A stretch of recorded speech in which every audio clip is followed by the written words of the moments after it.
Welcome to day 2. As promised, today we're going to talk about the emotional triggers and the food triggers. I brought it up yesterday, but I want to bring it up again today.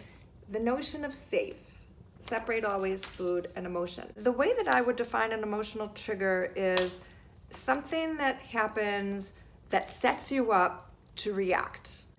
A food trigger mimics the exact same sensation. You're eating chips, that sets off a trigger to want more chips. The reason I want you to see the correlation between an emotional reaction and a food reaction is because when I said that behind food is a feeling, this illustrates it. Suddenly, you feel out of control. What gets me upset emotionally may be and probably will be completely different than what sets you off. You could look at me and my reaction to something and say, oh my God, get over it.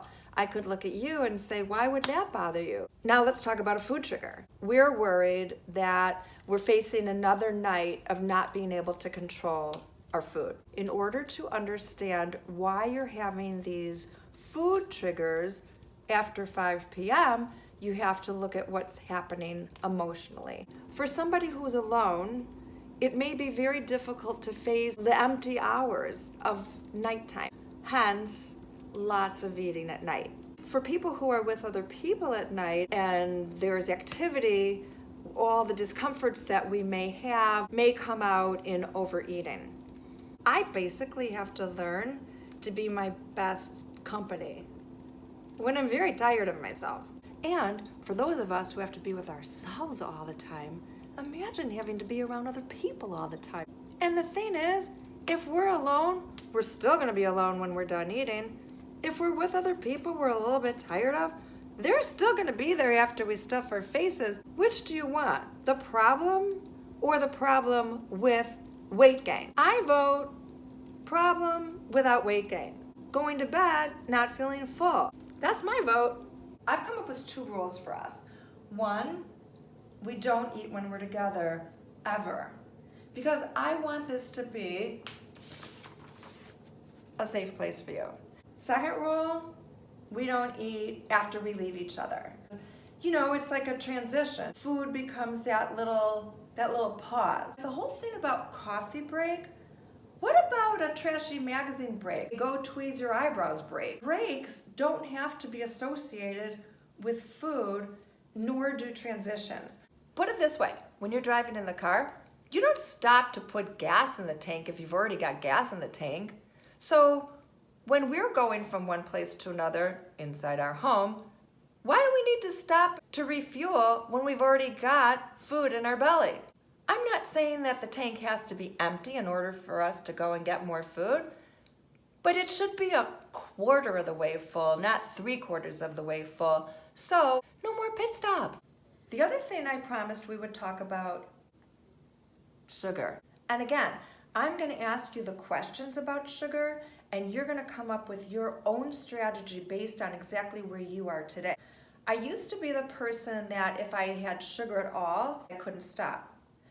After all those years of depriving sugar, I decided if I want sugar, I'm flipping having sugar. The way to know that you're making the right decision for yourself about sugar is to feel challenged and excited about your decision, not stressed out or like, oh my God, I can't do that. If the idea of having sugar freaks you out, then let's stay with not having sugar. If the idea of giving up sugar makes you freak out, then let's incorporate eating foods, maybe 85% that are not sugar, and then 15% that's sugar. One way to prepare ourselves is to make sure that we are not hungry.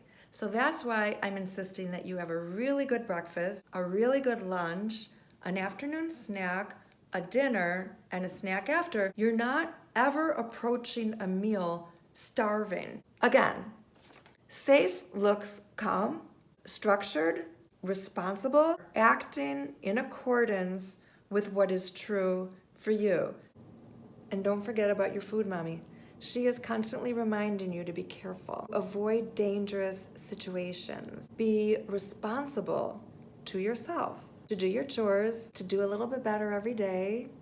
And she's doing this with arms wrapped around you. Homework for the day, write down a list of all the places during the day that represent triggers for you. Emotional triggers, food triggers, understanding that they are pretty much the same. That the more of your emotional triggers that you know and understand, you can anticipate them, therefore bypassing a binge, because the more binges that you bypass, weight loss. Don't forget to write your menu for tomorrow: breakfast, lunch, snack, dinner, snack. And then when we come back to each other, we're coming back without food. And when we leave each other right now, this is most important, we don't go to food. Because we both know that as soon as we leave each other, we're gonna go to food. I just want a 15-minute promise that you're gonna find something to do. I'm gonna throw a load in the washing machine. I'm giving you a few seconds to kind of figure out something that you can do, okay? So have a great rest of your day or night, and I will see you tomorrow. Mwah!